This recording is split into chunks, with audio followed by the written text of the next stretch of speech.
Pembahasan soal SBMPTN tahun 2016 sampai 2019 dimulai dari soal-soal yang berhubungan dengan materi struktur atom, ikatan kimia, dan kimia unsur. Total soal untuk materi tersebut ada 10 soal jumlahnya. Kita mulai dari pembahasan soal nomor 1. Perhatikan diagram garis berikut. Nah, di sini ada diagram garis di mana sumbu X-nya ini menunjukkan energi pengionan, jadi urutan energi pengionannya. Kemudian yang sumbu Y-nya ini menunjukkan data energi ionisasi. Nah, di sini pertanyaannya, kurva di atas adalah kurva energi pengionan suatu unsur pada golongan utama. Berdasarkan kurva energi ionisasi tersebut, dapat disimpulkan bahwa unsur ini cenderung membentuk ion bermuatan apa. Untuk mengetahui muatan dari ion, kita harus mengetahui dulu golongan dari atomnya ya. Jadi kan di golongan utama itu ada unsur yang terletak di golongan 1A sampai golongan 8A. Unsur-unsur yang terletak di golongan 1, 2, dan 3A ini cenderung membentuk muatan ion positif, sedangkan unsur yang terletak di golongan 4, 5, 6, dan 7A ini cenderung membentuk muatan yang negatif. Kalau 8A ini kan dia udah stabil, jadi kita sisihkan dulu, jadi fokus di golongan 1 sampai golongan 7. Nah, untuk unsur yang terletak di golongan 1, 2, 3 ini kan positif, jadi sesuai dengan golongannya, kalau 1 ini positif 1, 2 positif 2, dan 3 positif 3. Tapi untuk unsur yang terletak di golongan 4 sampai 7 ini kan negatif. Nah, negatifnya itu adalah berapa kekurangannya untuk mencapai konfigurasi yang stabil atau 8. Nah, kalau 4 ini kan untuk mencapai 8 kurang 4. Jadi muatan yang golongan 4 ini min 4, kalau 5 min 3, kalau 6 min 2, dan kalau 7 min 1 gitu. Kita perhatikan kurvanya tadi, ini kan 1, 2, sampai berapa di sini sampai 8 ya. Nah, jadi untuk mengetahui golongannya bisa kita lihat dari selisih energi ionisasi. Selisih energi ionisasi terbesar, ini delta energi ionisasi yang terbesar, ini tuh menunjukkan golongan dari unsur tersebut. Nah, misalkan di sini yang terbesar adalah 1 ke 2 ya, ini contoh aja. Misalkan 1 ke 2, yang terbesar selisihnya berarti ini terletak di golongan 1A.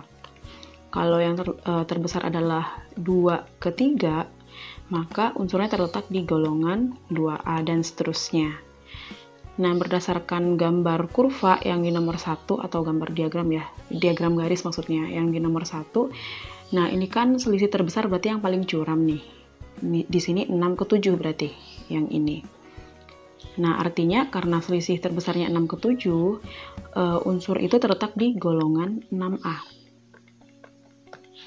Ini selisih terbesarnya yang paling curam. Berarti golongan 6A. Karena terletak di golongan 6A berarti muatan ionnya adalah min 2. Jadi gitu ya cara menyelesaikan soal-soal dengan data energi ionisasi seperti ini. Data energi ionisasinya digunakan untuk menentukan golongan dari unsur. Kemudian kalau kita sudah tahu golongannya, kita bisa menentukan muatan ion dari unsur tersebut. Jadi jawabannya adalah D. Soal nomor 2, soal tentang ikatan kimia, yaitu bentuk geometri molekul. Atom pusat Br dalam senyawa BrF5 dikelilingi oleh 5 domain pasangan elektron, yaitu 5 domain merupakan pasangan elektron ikatan dan 1 domain merupakan pasangan elektron bebas yang tidak berikatan. Geometri molekul BrF5 adalah bentuk geometri molekul dari bentuk dasarnya. Ini sudah pernah dijelaskan di video sebelumnya, tapi di sini kata saya coba review lagi. Untuk penjelasan detailnya, link videonya itu udah ada ya di kolom deskripsi. Nah, 5 bentuk dasar ini ada linier dengan DE sama dengan 2, kemudian segitiga datar dengan DE sama dengan 3, tetrahedral dengan DE sama dengan 4, kemudian segitiga bipiramida dengan DE sama dengan 5, dan yang terakhir adalah oktahedral dengan DE sama dengan 6. Balik lagi ke soal nomor 2. Di sini diketahui terdapat 6 domain pasangan elektron, berarti DE-nya sama dengan 6. Nah, DE sama dengan 6 ini adalah bentuk dasar oktahedral. Dari DE sama dengan 6 ini tuh terbagi jadi DEI sama dengan 5, kemudian DEB-nya sama dengan 1. Nah, DEI ini yang berikatan, DEB ini yang bebas. DE ini tuh diperoleh dari DEI ditambah DEB. Kita gambar dulu aja bentuk dasar dari BrF5, yaitu kan oktahedral tadi. Berarti ini atom pusat Br, kemudian ikatan oktahedral itu ada 6. 2 yang vertikal gini, kemudian 4 horizontal tapi menyudut seperti ini. Nah, ini kan kalau ikatannya disambung-sambungin, yang 4 menyudut ini tuh sebagai alas, atau istilahnya tuh pemisah antara bangun atas dan bawahnya.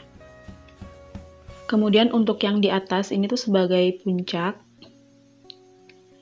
Nah, bisa kita lihat kalau sudah dihubung-hubungkan, ini kan berbentuk limas segi 4, atau dalam kimia limas itu disebut piramida. Nah, jadi ini piramida segi 4. Kemudian untuk yang di bawahnya ini juga sama ya, puncak bawahnya itu juga piramida segi 4. Seperti ini. Kalau yang belum dihubung-hubungkan tadi kan garisnya ada 6 ya, kita gambar lagi aja. Ini 1, 2, 3, 4, 5, 6. Nah, kemudian untuk menentukan bentuk geometri molekul, di sini tuh kita harus menghapus ikatan dalam bentuk dasarnya sesuai dengan jumlah DEB yang dimiliki. Nah, molekul BrF5 ini kan tadi memiliki 1 DEB. Jadi, satu ikatan pada bentuk dasarnya ini tuh harus dihapus. Ikatan yang dihapus itu adalah ikatan yang beda sendiri istilahnya. Jadi kan ini ada 2 ikatan vertikal, kemudian ada 4 ikatan horizontal yang menyudut. Jadi yang paling beda sendiri atau bisa dikatakan paling sedikit lah temennya. Berarti kan yang vertikal 2 ini. Kalau yang menyudut kan ada 4. Yang vertikal cuma ada 2. Nah, jadi yang dihapus ikatannya antara atas dan bawah. Jadi boleh pilih salah satu. Nah, misalkan di sini yang kata sehapus tuh yang bawah, yang ini. Berarti kan yang puncak bawahnya hilang. Jadi yang tersisa adalah bangun yang atasnya aja, yaitu piramida segi 4. Jadi bentuk geometri molekul dari BrF5 ini adalah piramida segi 4. Soal nomor 3. Soal nomor 3 ini masih berkaitan dengan soal nomor 1, yaitu tentang data energi ionisasi. Nah, di sini energi ionisasi pertama, kedua, ketiga untuk unsur Na dalam Kj per mol adalah, ini kan opsi A sampai E, ini tuh adalah data energi ionisasi. Kemudian kita disuruh mencari mana yang merupakan data energi ionisasi pertama, kedua, dan ketiga untuk Na. Ini bukan berarti kita harus menghafal energi ionisasi setiap unsur, melainkan kita bisa menggunakan teori yang di nomor 1 tadi, di mana selisih energi ionisasi yang terbesar ini menunjukkan golongan suatu unsur. Na di sini kan terletak di golongan 1A. Artinya, selisih energi ionisasi pertama dan kedua dari Na ini adalah yang terbesar. Pertama kita lihat untuk opsi E, di sini selisih dari energi ionisasi pertama dan kedua ini sekitar 1000-an. Ini bisa kita anggap 2000 yang 1900-nya. Jadi ini 1000-an. Kemudian yang D ini 700 ke 1500, ini sekitar 700-an. Yang C 700 ke 1400 ini juga sekitar 700-an. Yang B 500 ke 1800, ini sekitar 1300-an. Kemudian yang A ini 400 ke 4560. Nah, ini kan selisihnya 3000-an lebih, 3400-an lah ini. Karena yang A ini selisihnya terbesar dibanding yang B sampai E, berarti energi ionisasi pertama, kedua, ketiga untuk Na itu adalah opsi A. Gitu jawabannya. Jadi kita lihat aja golongannya, kemudian selisih yang terbesar itu menunjukkan golongannya. Kalau 1A berarti selisih yang terbesarnya 1 ke 2, kalau 2A 2 ke 3, dan seterusnya. Soal nomor 4, di sini ada instruksi soal. Informasi berikut digunakan untuk menjawab 3 soal berurutan berikut. Jadi informasi tabel ini itu digunakan untuk menjawab soal nomor 4, 5, dan 6. Kita mulai membahas soal nomor 4 terlebih dahulu. Pasangan atom yang dalam tabel periodik unsur terletak dalam satu golongan adalah, pertama dikonfigurasi dulu. Nah, untuk menentukan golongan dan periode itu konfigurasi yang tepat menggunakan konfigurasi yang SPDF.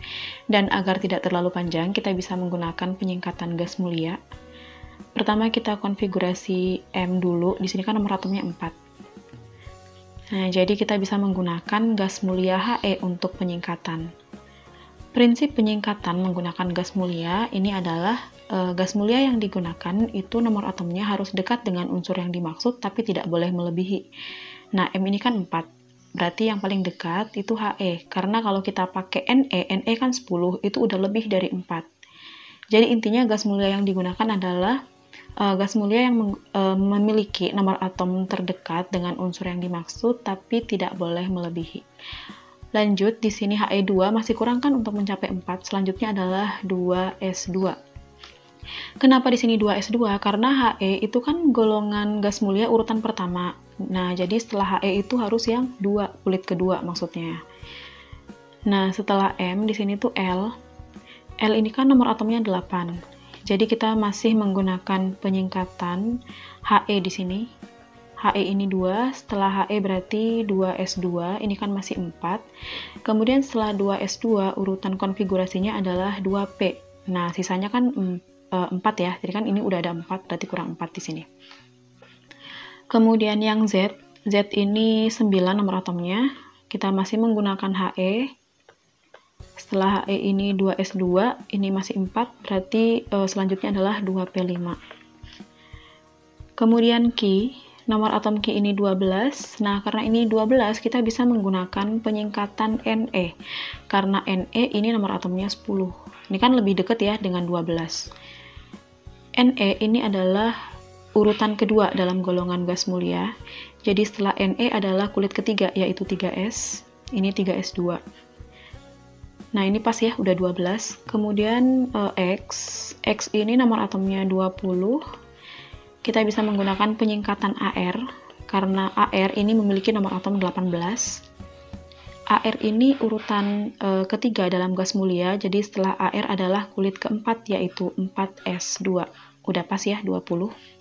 Karena sudah menentukan konfigurasinya, kita bisa menentukan golongan dan periodenya. Yang pertama untuk M ini kan terakhirnya di S ya, jadi kalau terakhirnya itu di subkulit S, berarti terletak di golongan 1A atau 2A. Lihat di atasnya, di sini kan 2, berarti M terletak di golongan 2A, periode kedua. Periode lihat kulit ya. Kemudian yang kedua untuk L ini terakhirnya di P, atau di blok P. Nah, kalau unsur itu terletak di blok P, jadi untuk menentukan golongannya, harus dijumlah elektron di S dan di P-nya. Di sini 2 ditambah 4, jadinya 6. Artinya L ini terletak di golongan 6A, periodenya kita lihat kulit, ini kulit kedua. Selanjutnya adalah Z. Z ini juga terletak di blok P, jadi dijumlah atasnya, 2 tambah 5, 7. Ini golongan 7A, periode kedua. Selanjutnya adalah Ki. Ki ini terletak di blok S, jadi 1A atau 2A ya golongannya. Karena ini 2, di atasnya S berarti golongan 2A. Periodenya kita lihat kulit, ini kulit ketiga, jadi periode ketiga. Kemudian untuk X ini juga di blok S, berarti di golongan 2A. Kemudian periodenya kulit keempat. Seperti ini. Jadi yang terletak di golongan yang sama adalah M dan Ki. Oh, ini ada lagi X, tapi kita sesuaikan aja dengan opsi jawaban yang tersedia. Yang ada adalah Ki dan X. M dan Ki kan nggak ada, kemudian M dan X juga nggak ada. Jadi jawaban yang paling tepat adalah yang E. Selanjutnya soal nomor 5. Sebelum kita membahas soal nomor 5 dan 6, kita list dulu aja posisi unsur-unsurnya berdasarkan konfigurasi yang sudah dibuat di nomor yang sebelumnya tadi. Karena kan informasi soalnya sama ya untuk 4 sampai 6. Nah, tadi kan M ini terletak di golongan 2A periode 2. Jadi letaknya di sini, ini M. Kemudian L 6A periode 2. Di sini L. Selanjutnya Z di 7A periode 2. Kemudian Q di 2A periode 3, berarti di bawahnya M. Kemudian X di 2A periode 4, berarti di bawahnya Q, di sini ada X. Ini periode 4. Pertanyaan soal nomor 5 adalah atom yang mempunyai energi ionisasi pertama paling kecil. Ini masuk ke sifat keperiodikan unsur. Nah, untuk mengetahui sifat-sifat keperiodikan seperti itu, kita bisa bagi sifat-sifat unsurnya jadi dua. Yang pertama, sifat yang berawalan huruf vokal, dan sifat-sifat yang berawalan dengan huruf konsonan. Ini tuh untuk cara menghafal aja ya. Karena ini kan soal SBMPTN, jadi gimana caranya kita mengerjakan dengan waktu yang sesingkat mungkin. Untuk teorinya nanti ada materi sendiri. Nah, yang sifat-sifat berawalan dengan huruf vokal ini tuh ada energi ionisasi, kemudian ada afinitas elektron atau disingkat AE, kemudian ada elektronegativitas atau disingkat dengan EV, kemudian ada keasaman. Nah, keasaman kan ini K ya, bukan huruf vokal, tapi kan kata dasarnya asam, jadi tetap masuk sifat yang vokal. Kemudian kalau ada sifat keelektronegatifan, itu kan kata dasarnya adalah elektronegatif, jadi masuk ke sifat vokal. Kemudian yang konsonan, ini ada jari-jari, kemudian ada kebasaan, kemudian ada reduktor, jadi bukan reduksi ya, tapi reduktor, ini maksudnya reduktor. Kemudian kalau yang vokal ini ada tambahan oksidator, jadi kebalikan. Sifat yang berawalan huruf vokal ini tuh kecenderungannya semakin ke kanan dan ke atas ini semakin besar. Kalau yang sifat berawalan huruf konsonan ini sebaliknya ya, jadi semakin ke kiri dan ke bawah ini semakin besar. Soal nomor 5 yang ditanyakan kan energi ionisasi pertama paling kecil. Nah, energi ionisasi ini tuh kan sifat vokal. Berarti yang paling besar itu kan yang paling kanan atas, yang paling kanan dan yang paling atas. Yang ditanya paling kecil berarti kebalikannya, yaitu kiri bawah. Jadi di sini ya, X ini kan letaknya paling kiri dan paling bawah. Nah, artinya X ini memiliki energi ionisasi yang paling kecil. Jadi jawabannya tuh D. Oke, selanjutnya kita bahas yang nomor 6. Senyawa dengan L, maksudnya yang berikatan dengan L, yang bersifat paling basa dalam air adalah, bisa kita lihat aja pasangan L yang paling basa. Paling basa berarti yang kebasaannya tinggi ya. Kebasaan ini konsonan, berarti yang paling besar itu yang paling kiri bawah. Yang paling kiri bawah kan X, berarti X ini paling basa, sehingga senyawa L yang bersifat paling basa itu adalah XL. Jawabannya yang B. Soal nomor 7, ion X3+ dan Ne yang memiliki nomor massa sama dengan 20 dan nomor atom sama dengan 10 merupakan isoelektronik. Konfigurasi elektron unsur X adalah nomor atom di sini itu sama dengan jumlah proton sama dengan jumlah elektron, dengan catatan kondisi atomnya tuh netral. Nah, netral di sini artinya atom tersebut tidak bermuatan positif atau negatif. Jadi kondisi atom netral adalah kondisi atom sebelum melepas atau menerima elektron. Kemudian isoelektronik artinya adalah jumlah elektronnya sama. Nah, di sini kan diketahui kalau ion X3+ itu isoelektron dengan Ne yang memiliki jumlah elektron sama dengan 10.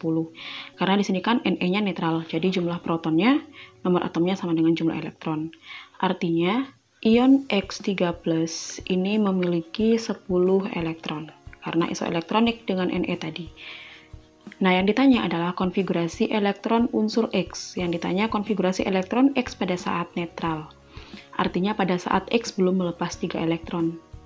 dianalisis aja. Jadi pada saat X melepas 3 elektron, jumlah elektronnya 10. Berarti sebelum X melepas 3, jumlah elektronnya sama dengan 13. Nah, ini X-nya 13 elektron. Lalu terakhir dikonfigurasi aja. Konfigurasi dari X yang sama dengan 13 elektron ini. Pertama dari 1s2, kemudian 2s2, 2p6, ini kan masih 10. Berarti selanjutnya adalah 3s2, kemudian 3p1. Nah, ini adalah konfigurasi elektron unsur X pada kondisi netral. Jawabannya adalah C. Soal nomor 8 ini juga soal tentang bentuk molekul ya, sama seperti soal nomor 2. Diketahui nomor atom S dan O masing-masing adalah 16 dan 8. Kedua unsur tersebut dapat membentuk molekul SO3. Bentuk molekul dan kepolaran senyawa tersebut adalah, diketahui tadi S ini memiliki nomor atom 16, jadi konfigurasi Niels Bohr-nya adalah 286. Kemudian O memiliki nomor atom 8, jadi konfigurasi Niels Bohr-nya 26. Artinya baik S maupun O ini tuh sama-sama memiliki jumlah elektron valensi sama dengan 6. Senyawa yang dibentuk dari S dan O berdasarkan informasi soal itu adalah SO3. Jadi di sini S mengikat 3O, di mana S sebagai atom pusatnya. Kemudian kita gambarkan elektron di masing-masing atom ini sesuai dengan jumlah elektron valensinya. Jadi O tadi memiliki 6 elektron valensi. Kemudian S juga memiliki 6 elektron valensi. Kita letakkan di sekitar S yang berikatan dengan O. Kalau strukturnya dibuat demikian, di sini O-nya udah stabil mencapai oktet karena kan ketambahan 2 elektron dari S ya. Jadi O-nya ini 8, masing-masing O-nya. Tapi S-nya ini tuh masih 6, jadi S-nya belum oktet. Gimana caranya agar S-nya juga oktet dan O-nya tuh tetap oktet juga? Caranya adalah satu pasang elektron dari salah satu O yang diikat oleh S, ini harus diletakkan di sisi S untuk digunakan bersama dengan S. Contohnya misalkan kita ambil satu pasang elektron dari O yang sebelah kanan ini, dipindah ke sebelahnya S untuk digunakan bersama dengan S. Dengan demikian, S-nya menjadi oktet yaitu 8, O-nya juga 8, masing-masing O di sini. Kita jabarkan DEI dan DEB-nya. DEI ini adalah jumlah atom yang diikat oleh atom pusat. Nah, di sini atom pusat S mengikat 3 atom O, jadi DEI-nya 3. Kemudian DEB-nya adalah jumlah pasangan elektron bebas yang dimiliki oleh atom pusat, yaitu S. Di sini 0 ya. Jadi total DEI ditambah DEB ini adalah 3. DE sama dengan 3, ini adalah bentuk dasar dari segitiga planar. Atau segitiga datar atau trigonal planar. Karena nggak ada DEB-nya, berarti bentuk molekulnya sama dengan bentuk dasarnya, yaitu planar segitiga, segitiga planar sama ya, dan bersifat nonpolar karena ini tuh simetris, tidak ada kepolaran di salah satu sisi. Jawabannya adalah C. Soal nomor 9, orbital hibrida yang digunakan oleh atom O untuk berikatan pada molekul CH3, CH2O, CH3 adalah. Contoh molekul di soal nomor 9 ini adalah ether. Jadi kita bisa gambarkan ulang aja. Di sini O, kemudian di sebelah kanan ini alkilnya adalah CH3, dan di sebelah kiri ini CH2 dan CH3. Karena yang ditanyakan adalah orbital hibrida yang digunakan atom O untuk berikatan. Jadi kita fokus di sini yang melibatkan atom O-nya. Diketahui di sini nomor atom O-nya 8. Berarti kalau nomor atomnya 8 kan konfigurasinya jadi 26 ya. Gini. Elektron valensinya tuh 6. Untuk menentukan orbital hibrida ini ada dua cara. Cara yang pertama dari bentuk dasarnya. Kemudian cara yang kedua dari promosi elektron. Seperti yang dijelaskan di sekolah-sekolah itu adalah promosi elektron. Nah, di sini yang lebih mudah kita menggunakan bentuk dasarnya aja. Perhatikan, di sini kan tadi elektron valensi dari O itu 6. Nah, kemudian O ini berikatan tunggal dengan C di sebelah kanan dan C sebelah kiri. Kalau digambarkan ini gini, O punya 6 elektron, kemudian ada 2 elektron yang digunakan untuk berikatan. 1 elektron untuk berikatan dengan C yang sebelah kanan, dan 1 elektron lagi untuk berikatan dengan C yang di sebelah kiri, gitu. Jadi kan sisa elektron dari O ini ada 4 ya, atau 2 pasang elektron yang tersisa dari O-nya.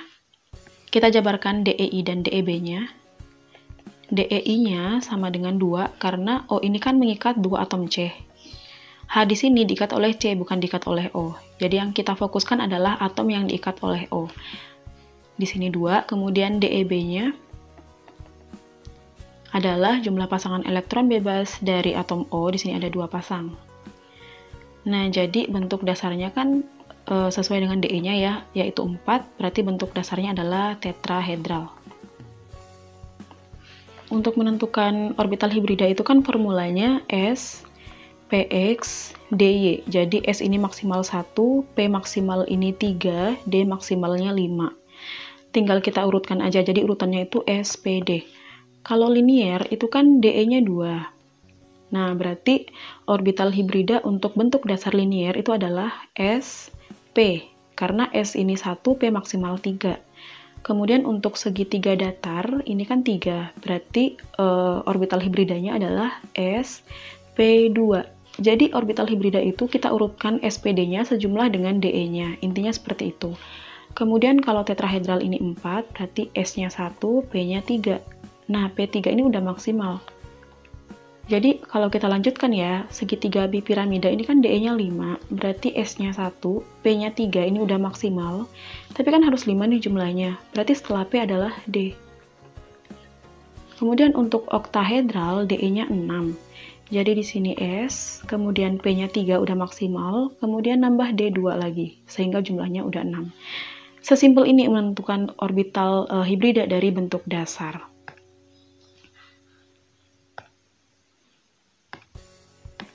Ini kan tetrahedral ya, tadi bentuk dasarnya. Jadi S-nya 1, P-nya 3. Orbital hibrida dari O pada ether ini, pada molekul di soal nomor 9 itu adalah sp3, gitu. Oke, selanjutnya kita coba kerjakan menggunakan cara yang kedua, yaitu promosi elektron. Sebelumnya mohon maaf, di sini tuh ada pembangunan ini dekat-dekat sini, jadi mungkin ada suara-suara berisik. Oke, kita lanjut. Nah, di sini promosi elektron itu prinsipnya dalam satu orbital, orbital itu dianggap kotak seperti ini. Elektron dari atom O-nya, misalkan ini ya, itu harus berikatan dengan satu elektron dari atom yang diikat. Kita misalkan ini X. Jadi yang tegak ini adalah elektron dari atom pusat. Kemudian yang X ini adalah elektron dari atom yang diikat. Tadi kan di sini kan O-nya ngikat C di sebelah kiri dan C di sebelah kanan. Oke, kita konfigurasi dulu O-nya tadi berdasarkan konfigurasi yang SPDF. Di sini tuh jumlahnya 8. Jadi konfigurasinya HE. Setelah HE ini kan 2S2. HE ini 2 ya. Jadi ini masih 4. Kemudian setelah 2S2 ini 2P4. Sehingga pas 8. Yang kita susun orbitalnya itu yang di luar dari gas mulianya. Jadi 2S2 sama 2P4. Yang 2S isinya 2 elektron. Kalau S ini kan satu kotak ya, satu orbital. Ini 2 elektron seperti ini. Kemudian yang P isinya tuh 4 elektron. Ini 4, berarti kan ini 1, 2, 3, ini penuh dulu baru terbalik. Karena O ini mengikat 2C, berarti udah pas nih kotaknya. 1C di sebelah sini, 1C lagi di sebelah sini, kan pas. Kalau misalkan C-nya ada 3, ini harus promosi ke orbital selanjutnya. Jadi ini terisi 1 elektron dari O, kemudian C-nya bisa masuk. Nah, tapi karena ini sudah pas tempatnya, jadi udah nggak usah promosi lagi, langsung aja. Nah, maka orbital hibridanya, S-nya 1 kotak, P yang ditempati adalah 3 kotak, sama aja, jawabannya adalah SP3. Cuman kan lebih simpel kalau misalkan kita menggunakan bentuk dasar tinggal diurutkan sesuai dengan jumlah DE-nya. Oke, kata saya coba kasih contoh lain tentang cara menentukan orbital hibrida menggunakan cara promosi elektron. Nah, misalkan di sini tuh SF4, di mana atom pusat S memiliki nomor atom 16. Pertama kita konfigurasi dulu elektron dari S. Sini kan 16, jadi gas mulia yang digunakan itu adalah Ne. Ne di sini memiliki nomor atom 10, berarti setelah Ne ini 3s2, kemudian setelah 3s2, 3p4. Jadi kan pas ya, 16. Kemudian kita jabarkan orbital-orbital dari atom pusatnya. Di S ini ada 2 elektron, kemudian kalau S itu kan satu kotak ya, atau satu orbital. Ini terisi 2 elektron. Kemudian yang di 3p, P ini tuh ada 3 kotak atau 3 orbital jumlah maksimalnya. Kemudian di dalam orbital P ini ada 4 elektron. Jadi diisi tegak dulu, kemudian baru terbalik. Karena S ini mengikat 4 atom F, berarti kan F harus berpasangan dengan 1 elektron dari S. Jadi masing-masing F di sini harus berpasangan dengan 1 elektron dari S. Tapi di sini tuh kan yang 1 elektron atau yang sendirian cuma 2. Nah, jadi gimana caranya biar F-nya tuh bisa masuk? Elektron yang terbalik di P ini tuh dihapus, dipindah atau dipromosikan ke orbital selanjutnya. Setelah S itu kan P. Nah, setelah P itu adalah orbital D. D memiliki 5 kotak atau 5 orbital. Nah, yang sudah dihapus ini tadi itu pindah ke D seperti ini. Jadi kan kalau sudah dipromosikan seperti ini, ada 4 elektron S yang sendirian. Jadi F-nya bisa masuk. Yang ini yang F pertama, kemudian F yang kedua, F yang ketiga, dan F yang keempat. Lalu kita list nih, orbital yang ditempati ini apa aja yang ditempati oleh elektron. Yang pertama kan S-nya 1, kemudian P-nya 3, kemudian D-nya 1. Jadi orbital hibrida dari SF4 adalah sp3d kalau kita menggunakan cara promosi elektron. Soal nomor 10, jadi soal nomor 10 ini tuh setipe dengan soal nomor 2, yaitu tentang menentukan bentuk molekul. Senyawa kovalen X2Y terbentuk dari atom dengan nomor atom X dan Y berturut-turut 17 dan 8. Bentuk molekul yang sesuai untuk senyawa kovalen tersebut adalah dari senyawa yang diketahui di soal, di sini kan X2Y. Nah, kita bisa notice bahwa Y di sini adalah atom pusat, di mana atom pusat Y ini mengikat 2 atom X. Selanjutnya kita konfigurasi elektron masing-masing atom untuk mengetahui jumlah elektron valensinya. Diketahui X ini memiliki nomor atom 17 dan Y memiliki nomor atom 8. Nah, di sini kan jumlahnya proton sama dengan nomor atom dan sama dengan jumlah elektron pada keadaan atom netral. Nah, di sini X dan Y itu netral. Jadi nomor atomnya sama aja dengan jumlah elektron. Oke, untuk konfigurasinya, di sini tuh kita bisa menggunakan konfigurasi Niels Bohr yang 288, atau bisa juga menggunakan konfigurasi yang SPDF. Cuman untuk saran aja, kalau untuk menentukan bentuk molekul, sebenarnya lebih mudah kalau kita tuh menggunakan konfigurasi Niels Bohr, karena kan lebih singkat. Nah, di sini kalau kita menggunakan konfigurasi Niels Bohr, berarti 17 ini kan 2, 8, 7. Nah, kalau yang 8 ini 26. Tapi kalau untuk menentukan golongan dan periode, sebaiknya kita menggunakan konfigurasi yang SPDF. Oke, lanjut. Dari konfigurasi ini diketahui X memiliki 7 elektron valensi dan Y memiliki 6 elektron valensi. Atom pusat Y memiliki 6 elektron valensi, kemudian 2 elektron digunakan untuk berikatan dengan elektron dari X. Di sini elektron dari X-nya disimbolkan yang silang. Jadi tadi kan punya 6 nih, atom pusat Y-nya digunakan 2 untuk berikatan dengan X. Jadi atom pusat Y ini memiliki 4 elektron atau 2 pasang elektron bebas yang tidak digunakan.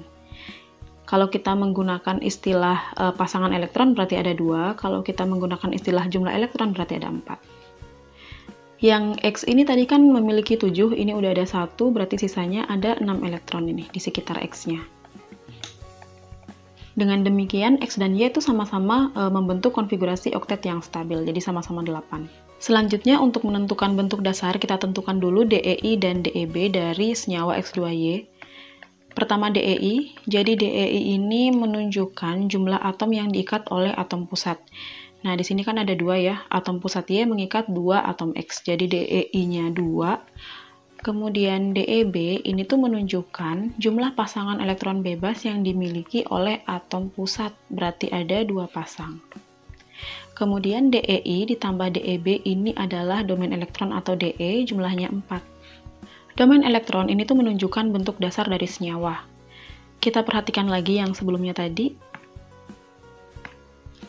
Nah, kalau DE sama dengan 4, berarti kan bentuk dasarnya itu adalah tetrahedral.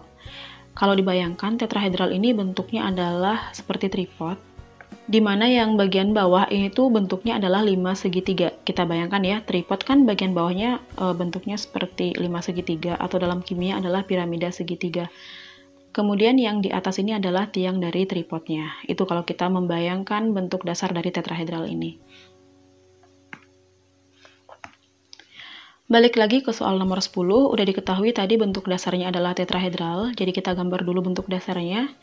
Di sini atom pusat Y, kemudian ada 4 ikatan, di sini berbentuk tetrahedral. Nah, kemudian kan untuk menentukan bentuk geometri molekulnya, kita harus menghapus ikatan pada bentuk dasarnya sejumlah DEB yang dimiliki oleh atom pusat. Nah, di sini tuh ada 2 DEB, berarti ada 2 ikatan pada bentuk dasar yang harus dihapus, yaitu ikatan yang beda sendiri.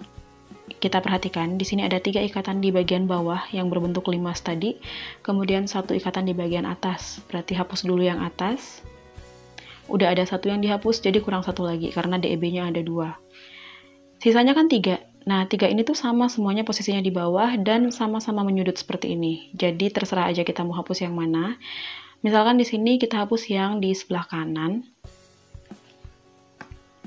Bentuknya kan menyerupai huruf V ya, seperti ini. Nah, jadi bentuk dari X2Y adalah bentuk V. Banyak yang salah persepsi tentang bentuk molekul dari X2Y yang mengira ini adalah linier.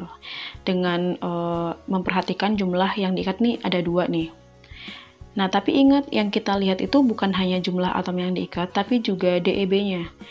Linier itu jika atom pusat mengikat 2 atom tanpa ada DEB, itu baru linier. Tapi kalau ada DEB, kita harus perhatikan lagi bentuk dasarnya, kemudian diambil ikatan dari bentuk dasar sejumlah DEB yang dimiliki. Gitu, jadi jangan sampai salah persepsi untuk menentukan bentuk molekulnya, perhatikan DEI dan DEB-nya.